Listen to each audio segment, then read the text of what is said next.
একটা insider secret বলছি, direct mutual fund সবসময় চিপ হয়, রাইট, কিন্তু সবসময় বেটার হয় না। কেন?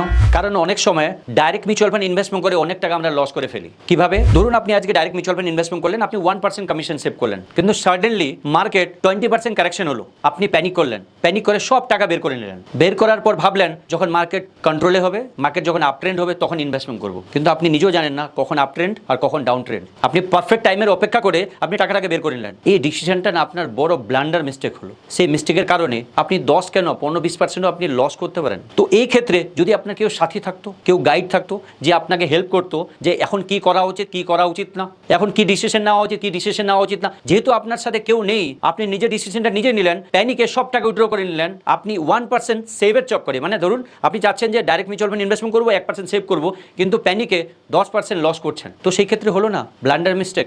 আপনি ভাবলেন যে আমি সেভ করছি, উল্টা সেভ না, আপনি লস করছেন। এই কাজটা কে করবে? কে আপনাকে সাপোর্ট করে, কে মোরাল সাপোর্টটা দিবে যখন মার্কেট পড়বে? কেউ দিবে না। তো তার জন্যই আমি বলছি যে অনেক সময় আমরা ডাইরেক্ট মিউচুয়াল ফান্ড ইনভেস্টমেন্ট করার পরেও লস করি।